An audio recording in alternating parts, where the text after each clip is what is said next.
Are you ready to be transported to a world where imagination runs wild? For today's special episode of Homeworthy, our editors have rounded up 7 of our favorite eclectic interior design ideas. From a rainbow federal-style telescope home in Washington, D.C., to a medieval-esque New York City apartment with rare artwork dating back to the 15th century. We promise you've never seen anything like these homes before. Enjoy!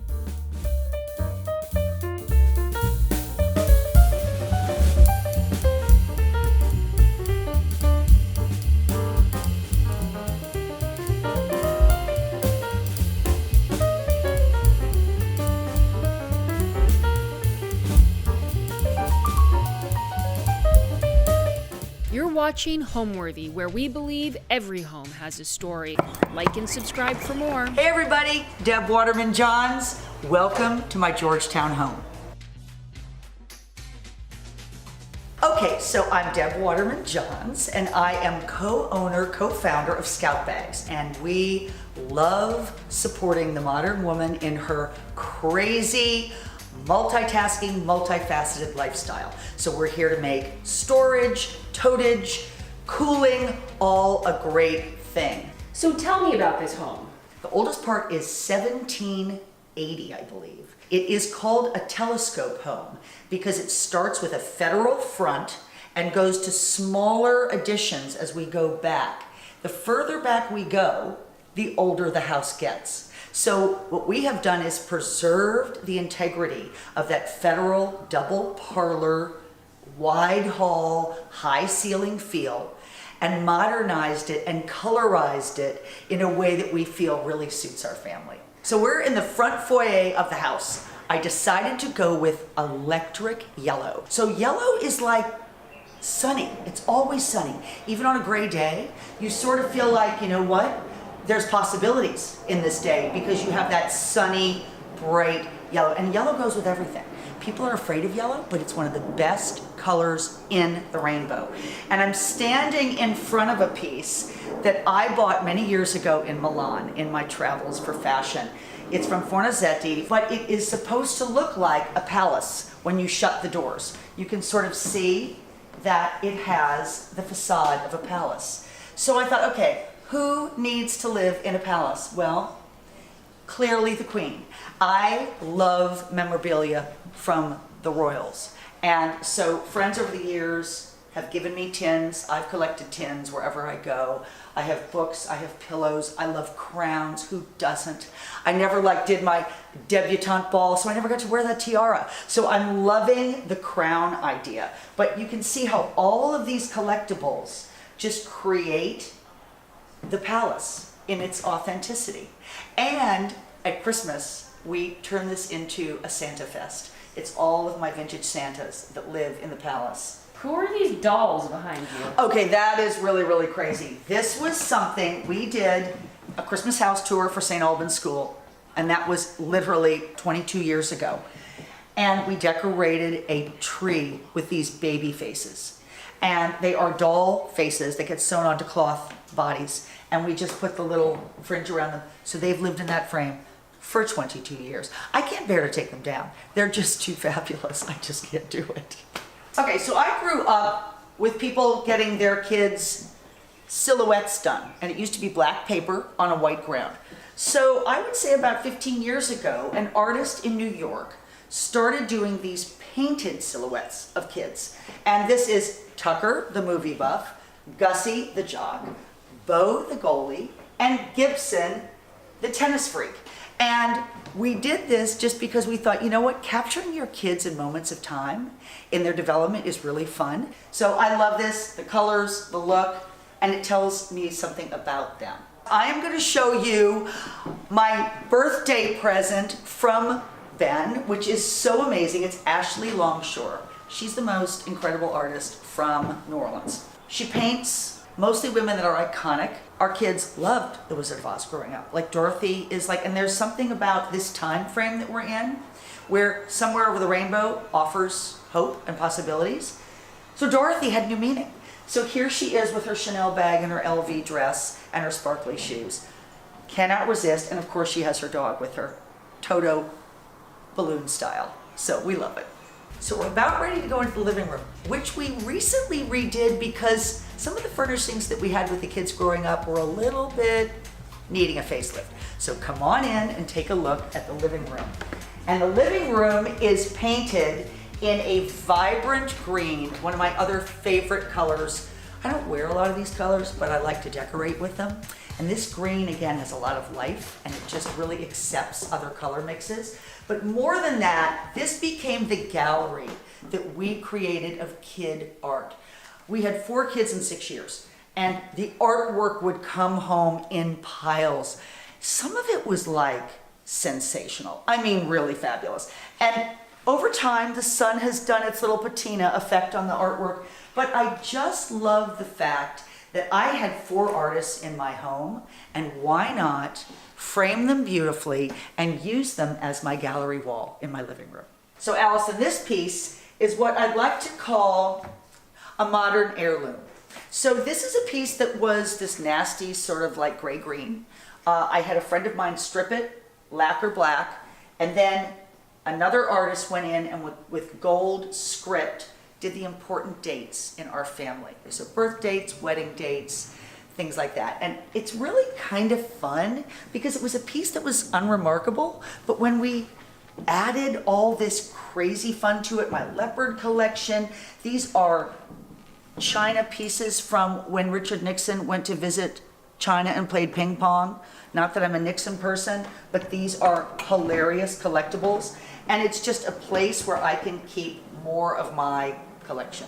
Everywhere you turn in this house, there's going to be my collections. And they probably don't have any value to anybody else, but to me, they just make me laugh. They also are full of memories. This is the thing about collections. They might have belonged to someone else initially, and then they become part of your DNA, or you find something like these little Mexican fighters who are supposed to hang on a Christmas tree, but hello, they're fabulous on my mantle with the pink boa woven through. And one of the kids did this like elephant.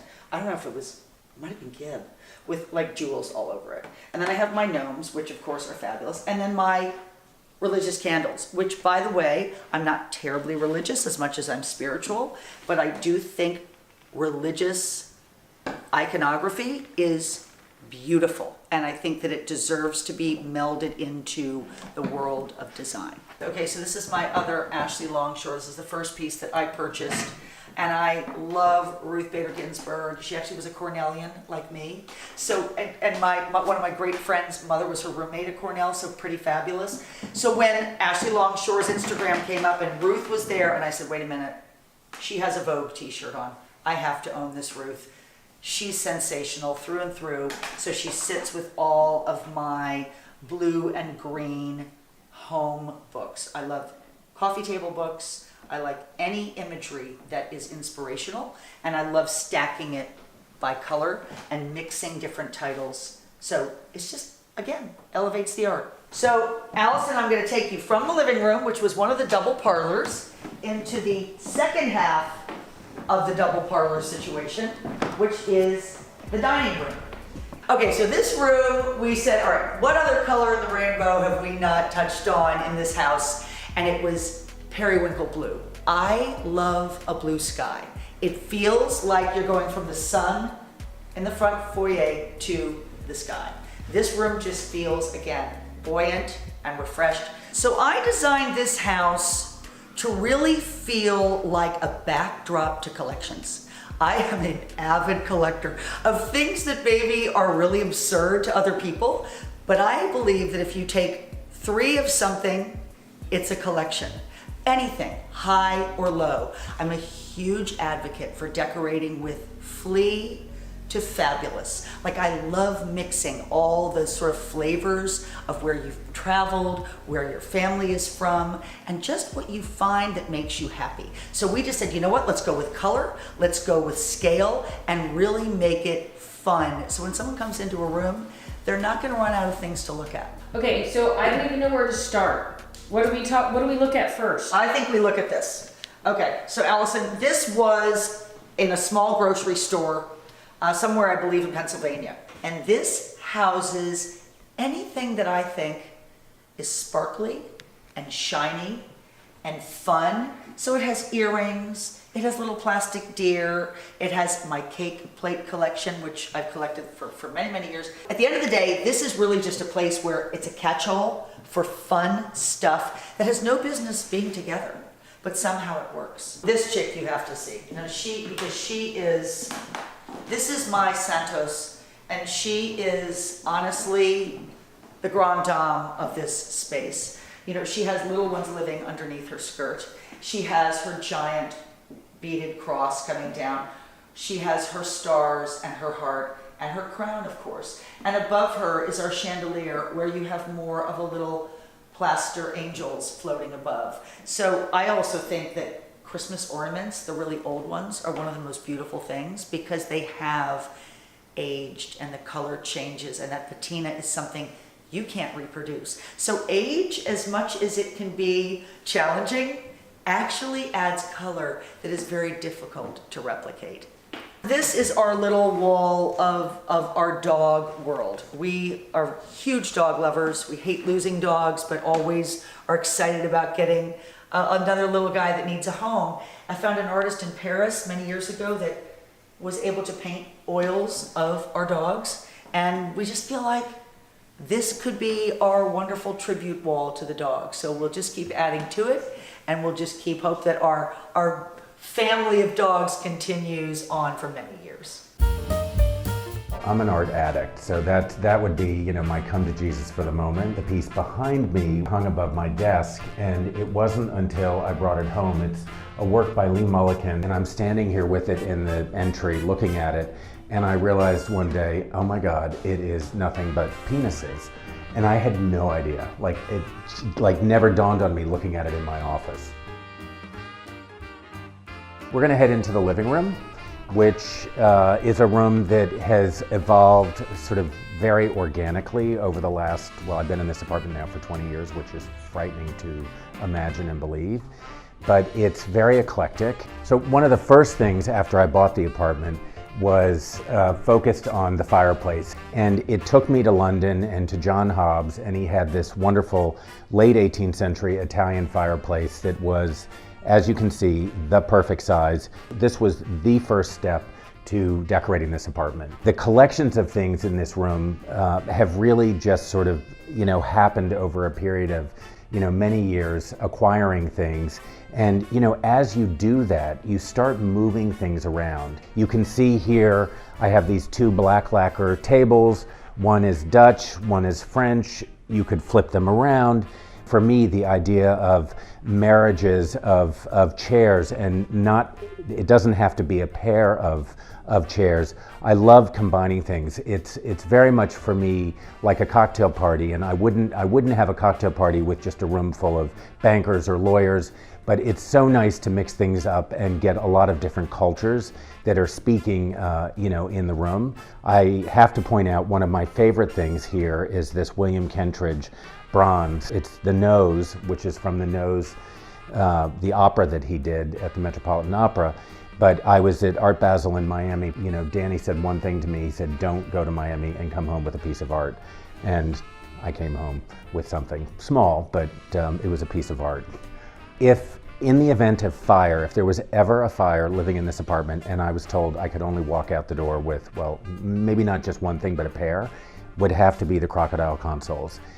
I have been in love with Claude and Francois Lalande for the last 20 some odd years. They are, to me, probably the most special thing in the apartment. One thing that I couldn't resist years ago in Paris, which was from a gallery, Francois Hayem, are these Russian 18th century crazy birds that open up, and, you know, I have to imagine it must have been for a woman's something, rings, or you know, I don't know what they would have been used for, and I just love them. Follow me to the Warhol over here. It was a big decision to buy it, and I sort of had this idea that it was going to go in one place, and it didn't. And so at the end of the day, and I love things on windowsills, the windowsill or the sort of air conditioner really became almost an easel for this great work on paper. And the bedroom is really kind of deliberately, it is deliberately no color. Because I wanted this kind of respite from my life and from everything else. This great chair, it's the Campana Brothers. I happen to love this. It's called the Baroque series. Each piece is an individual element. It's perfect, it's fabulous. And it's so soft and so comfortable and so luxurious. Thank you so much for coming by to my apartment. And I'm afraid I have to go back to my ball and chain in my office to work. Hi, I'm Angelina Lippert, the Chief Curator of Poster House, the first and only museum in the United States dedicated to the art and history of posters. This is the first poster I bought, or actually I didn't buy it. My boyfriend at the time bought it. And then we moved to London, and when we broke up, he threw it in the frame out of the top floor of our apartment, which was the fifth or sixth floor of a walk-up. And obviously destroyed the frame. And then the new boyfriend and I had to sneak under stealth of night to grab it from the street garbage and take it back to our new apartment. So this has survived much. I also love it because it's a female goose mourning her dead husband who's now in the can. So it's super morbid, which is very much my style. Because this is a poster for pate. Oh yes, I think that's now illegal in New York, so sorry. So this is a white box kind of rental. There is not a lot you can do with it because I don't own it. So I worked with my friend Bachman Brown, who's a designer in New York. He's amazing. And so he really understood, I'm not putting a ton of money into it because I don't own it. And so he was very creative with how we made the apartment my own. This is the Jazz Lounge, which is essentially where all the dancing happens after any dinner party I have, because dancing is an essential component to any event I host. So this is a Cadovius wall unit. It's a mid-century modern piece. I love it because it's huge. Usually having 4 bays is kind of hard to find. And we found this at White Trash Vintage in the East Village. And normally these things are $5 grand. These are really expensive, but we got it for around $1,000, which was insane at the time. And I just absolutely love it. All Nabokov first editions. I'm really obsessed with Russian literature and I love Nabokov. So all of his first editions are here, including Lolita. And then over here we have my bar. It's one of many bars in this house. And this one actually is a really funny story because Bachman and I were looking for a liquor cabinet, a bar, something. And we couldn't find one that was very mid-century that we really loved. And then I found this on eBay and I had to rent a pickup truck with my boyfriend and we had to go to a Jersey toll booth and pick this up from a toll booth worker because he found it in his mom's house.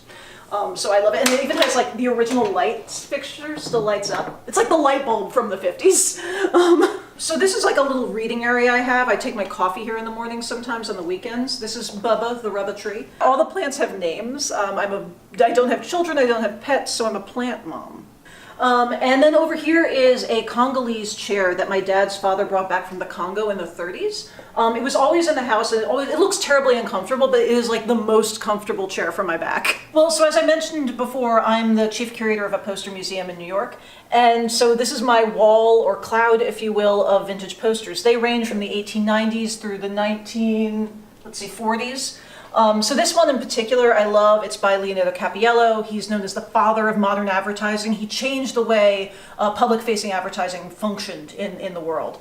And all of these are done via stone lithography, so each color means it was a different pass on a lithographic press. So this is incredibly labor-intensive and precise.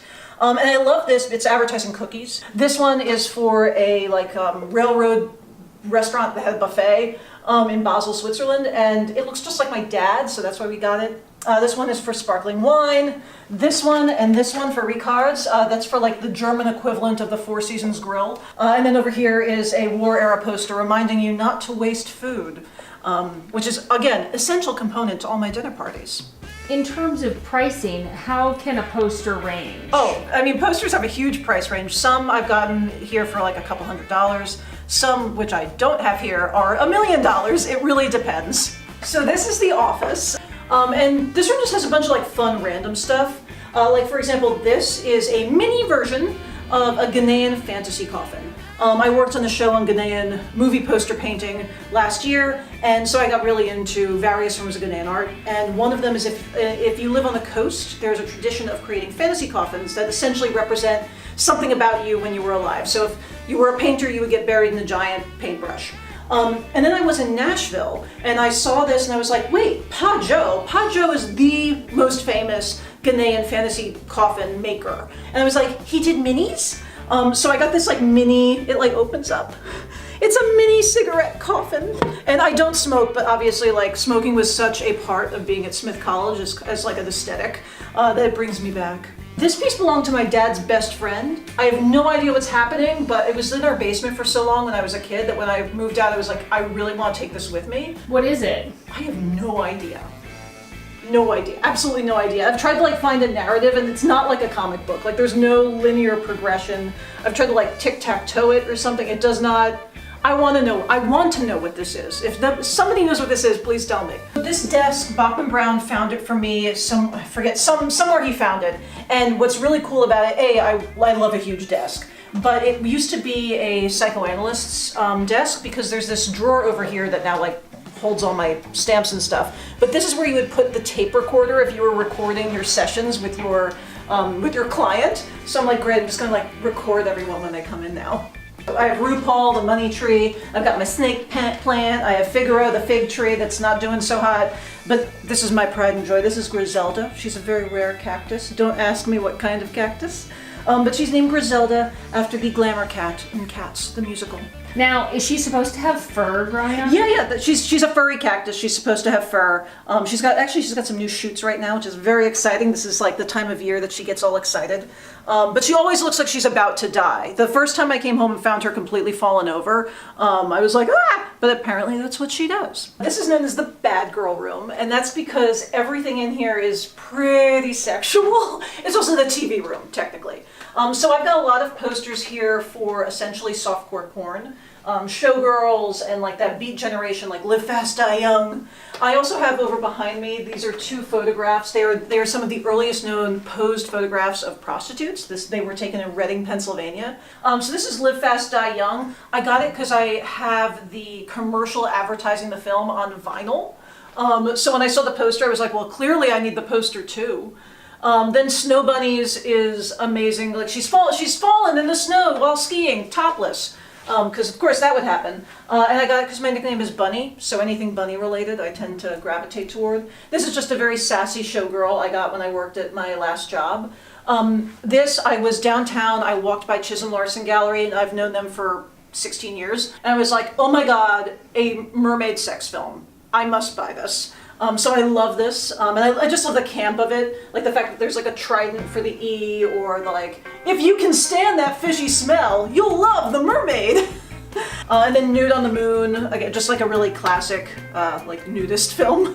One of the things that we were very keen about when I moved in was making sure that the closet was an experience, and it's an experience. Take me in. Do I? Okay, so we have blouses, we have short dresses, there's a gown closet for the long dresses, and skirts and suits. I wore this when we did a lecture called The Gay Agenda at work about communist, like very communist posters that showcased like gay themes. And this is like this crazy vintage suit with like this brocade in ruby and this velvet collar. It's like a bathrobe, but it's a suit. Okay, so I was in Thailand a few years ago, and my mom, they were like, oh, you have to have something made if you're in Thailand. And I was like, well, I only like weird patterns. So I found this duck hunting print, and they made me kind of a Donna Reed 1950s housewife dress out of it, which I love. So I was on a road trip with an ex through New Mexico, and we stopped and we found this man's 1950s style like drinking shirt, and it's got all booze all over it. And so this is my official cocktail making shirt. Anything else? Nothing like, oh my god. Oh, okay, so yeah, you saw this. So I follow bull riding. I go to a lot of bull riding events, and so I was in Nashville, and Manuel, who he took on after like the nudie suit trend.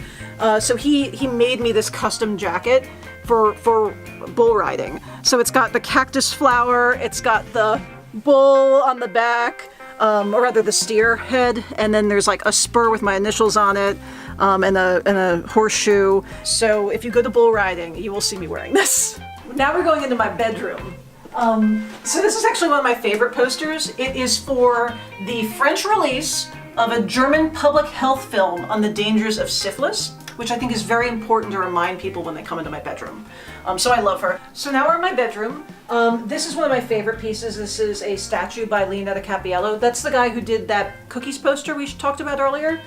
He did a few sculptures, not too many, and I saw this one at a dealer's house. I had to buy it, and the only other copy I've seen is in the collection of the Musée d'Orsay, so pretty awesome. But Bachman and I have been looking for a bedroom set forever. Couldn't find anything. And then the last day, we went to the attic of an antique store in New Jersey that was like really run down, and I saw this. And I immediately texted my mother and I was like, hey mom, how much was your bedroom set in the 70s? And she's like, a couple $1,000. I was like, well, it's $75 now. So this is the exact same bedroom set my mother has in her house that she's had since I was born. Just love this dresser. I'm never getting rid of it. Coming from the living room, you go into theoretically what was supposed to be the dining room.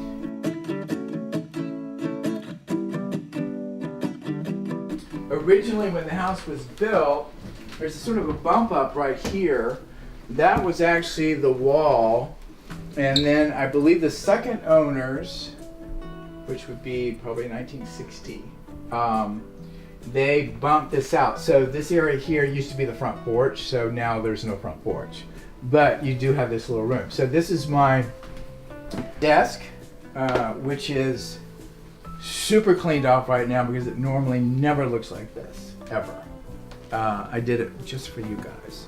There are on occasions we do sit here and eat dinner, but usually outside. But this particular chair, there's this thing about when I see something in Hollywood, in a movie from Hollywood, or not even any kind of movie, this particular chair, if you,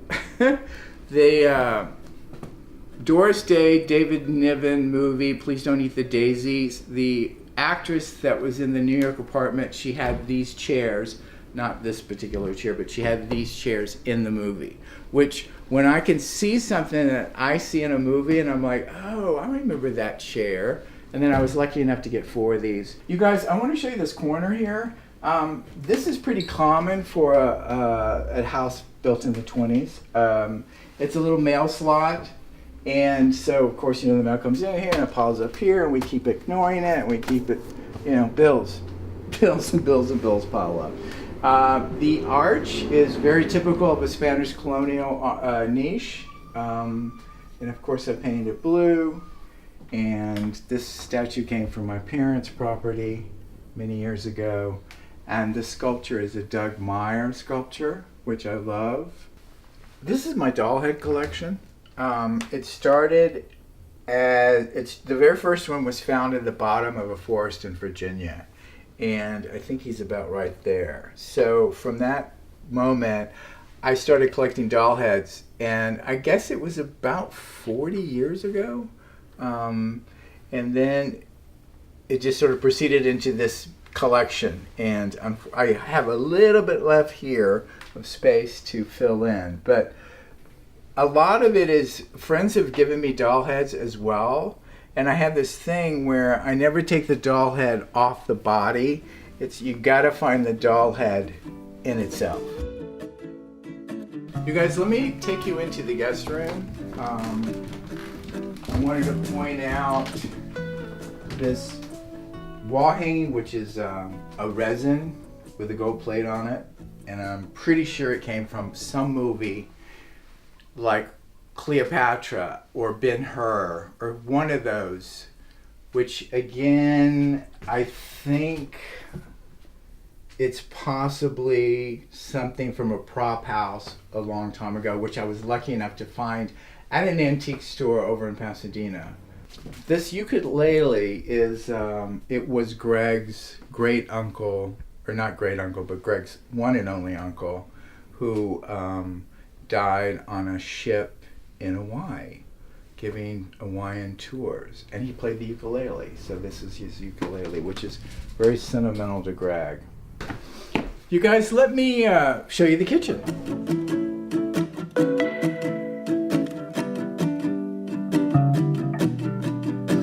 Well, I wanted to keep it sort of in period for a 1920s house. We did the black and white floor, black and white tile. My partner Greg has an obsession over appliances. He and his family, they're like fine art to them, and which is very endearing, I think, but he has started purchasing these turquoise blue, and I love this because, again, our house is small, so the scale of things have got to be in keeping with the house. And so many people have big houses and they can have big appliances. But so this is what we call the Barbie doll toaster, the Barbie doll, another little toaster, and the tiki head cookie jar. These were made when things were made in America. And I bought them in Missouri, I believe, and I've been collecting them over the years, but they're like sculptures to me. And anything from pulling out a boiled egg to whisking to, I'm not quite sure what this did. I guess this is a whisk. They're so cool to me because there's a certain amount of artistry in the making. I'm thinking that there was probably a banquette, there was probably an arch here. They knocked this wall out. I believe it was probably the second owners. They would knock this wall out, and this would be, a banquette is where you have the two side pieces that you sit in, and you have the built-in table. I'm glad they did because it opens up the kitchen. For a small house, it's a pretty nice sized kitchen. This piece right here, when you gave birth to your child and you called the flower shop to send flowers, a flower arrangement would arrive to the new mother. This is, my sister has one, my brother has one, and I have one. This was one, came to the hospital room when I was born with flowers in it. I can't believe I still have it, but I do, so there you go. Oh, and here's Dead Polly, by the way. She watches over me when I make coffee in the morning. Instead of putting an island here, which would have made a lot of sense, we had a beach house, my family had a beach house down in the Gulf, and there was always a table in the middle. And I thought, you know what, I want a table in the middle of the kitchen, like we had at the beach house. Because again, I'm a sentimental fool. It just makes me feel at home. Should I take you guys into the studio?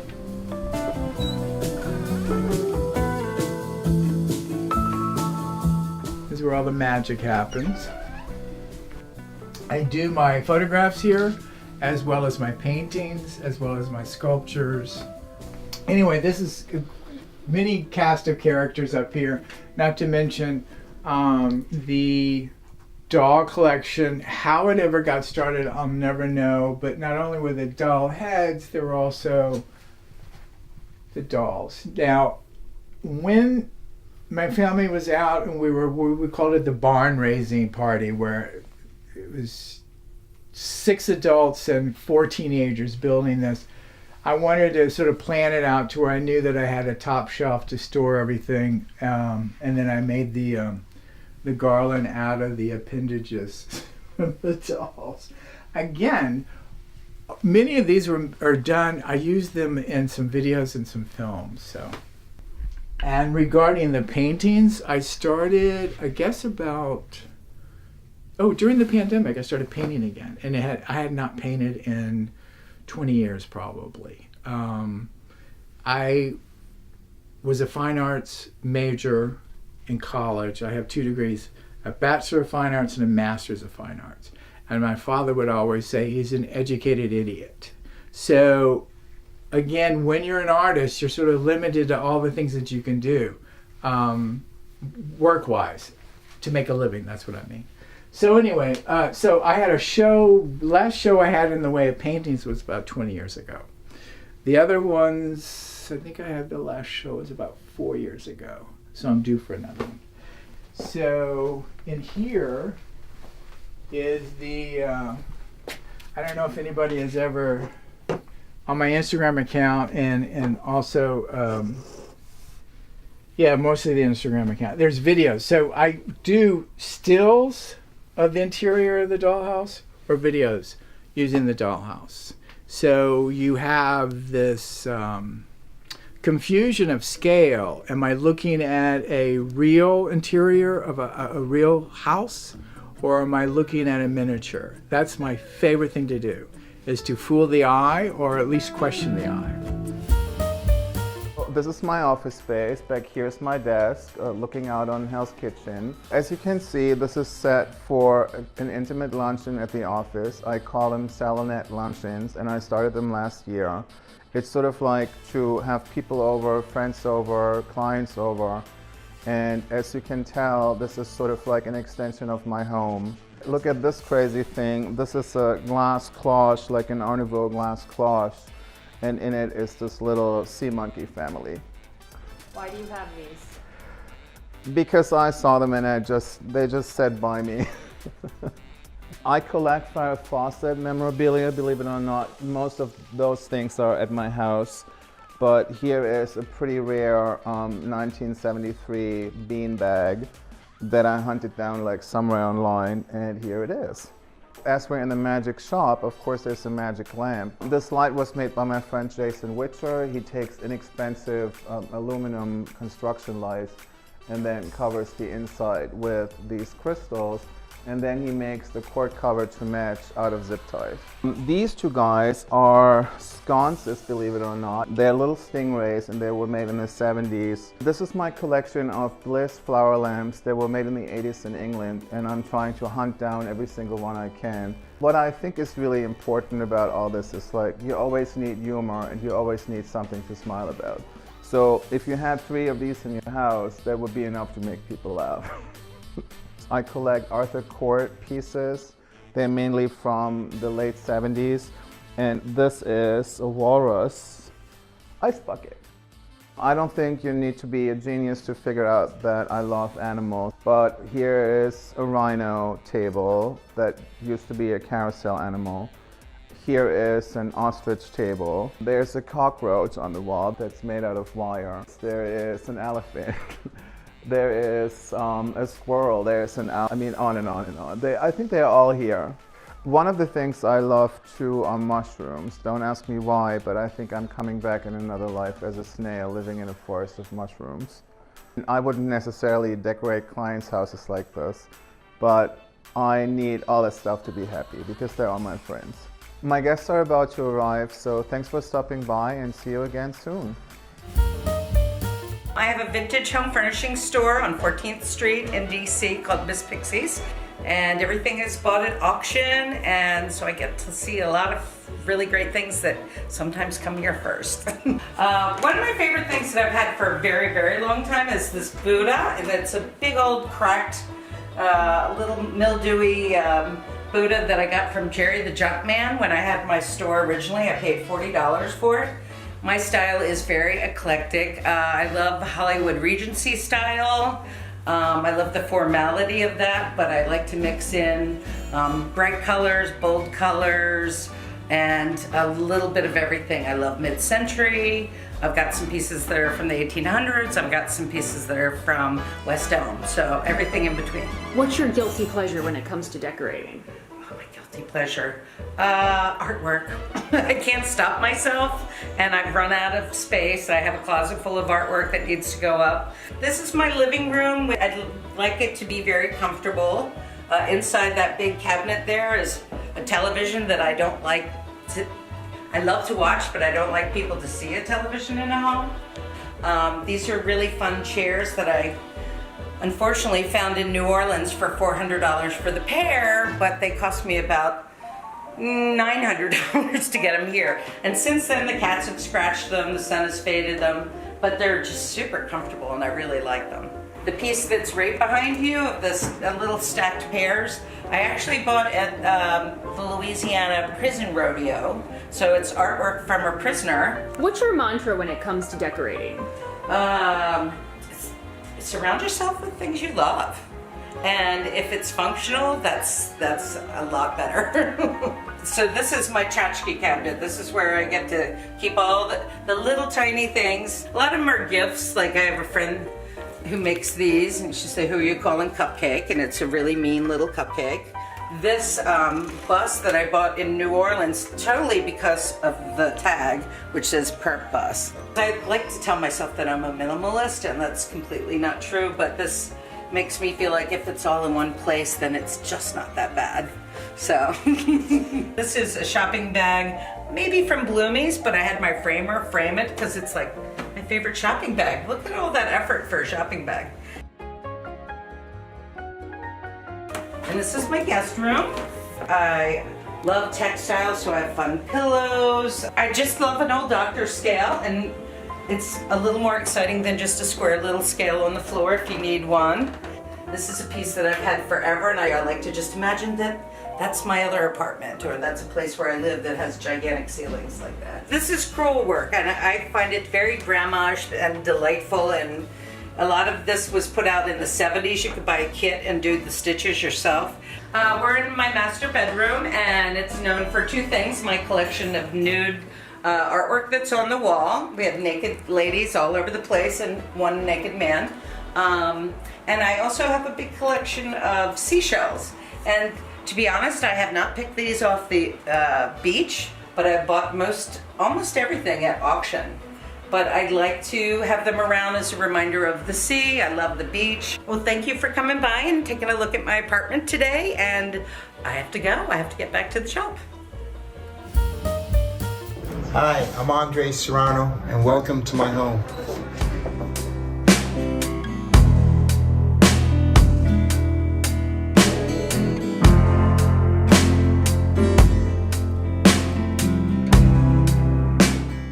There is a lot of religious stuff in here, yes. I'm a Christian. I was born and raised a Catholic, but I'm no longer a practicing Catholic. Only because I don't go to confession or to church or observe any of the holidays. But I am a Christian. But I'm the kind of Christian who doesn't have to talk about his religion. In fact, if no one ever asked me about it, I won't mention it. However, as a collector, I'm drawn to a certain period. And that period is 17th century, 16th century, 15th century. And all the aesthetic of that time, at the Renaissance, medieval times, it's all really Christian iconography. It was like that was the prevailing aesthetic, especially in Europe. This is an Italian Casablanca, and what I love about all my furniture, in particular this piece, is that it's all storage space. So you can sit on it, you can lay down on it, but I also use it for my archive. So everything is, as you see, it's packed. Well, this is a cover that I did for the New York Times Magazine. This is another cover that I did for the New York Times Magazine. This is a picture of Kamala Harris that I took for the New Yorker. This is not the New Yorker, but it was used for her. So all of this is my stuff. That's what it is. It's all my stuff. I'm an artist. I've always, been an artist who decided a long time ago to use a camera. That is to say, to take photographs and to make that my art practice. But I do it as an artist, not as a photographer. I'm a conceptual artist. And so, as a collector, I'm one thing, but as an artist, I'm another. But what they both have in common is that I have a certain aesthetic. And that aesthetic is to find beauty, even in those places where you don't necessarily see it. Well, this is the entrance of the apartment. And basically, again, it's a place for me to put my collection. This is a Spanish Vegueño, which opens up and it has a lot of little compartments for storing things. So most of my furniture opens up in some way so that you can store things. Well, bathroom is, I don't know if it's famous. It's nice. I don't know if it's famous though. Well, one thing I like Rococo mirrors or early mirrors. And I find that mirrors, in addition to having a nice aesthetic, they also make rooms look bigger. The sink is refurbished 19th century stonework that was made into a sink. So this door is an 18th century door that had to be cut out, the face of it, and inserted into the door that's there already, because this is a co-op building, and so the doors are all the same, they're metal doors, and so I couldn't replace the whole door, but instead I was able to insert my door into the co-op's door. I only use my phone really to text my trainer, and then once in a while I get phone calls too.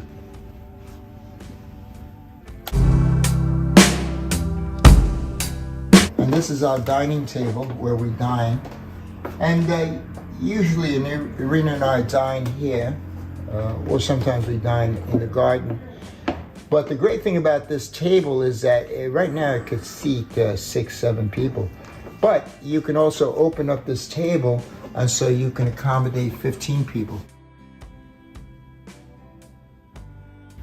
Now we're going into the main space here, the main room. This room, I always, kept it empty in the middle, because I use it as my studio. This is a 17th century bishop's chair. However, the canopy is 19th century. Back here, there's also another bishop's chair, but this one is much earlier. This is 15th century English, and it's all intact, it's all original. All right, so the walls are Jerusalem limestone, and so they come from Haifa, and they're very thick. They're 3/4 inch thick, and so there's a soundproofing, and then also there's these limestone tiles. So the whole apartment is filled with limestone tiles or marble tiles in the bedroom, but everything is stone. So we're going now downstairs where the bedroom is.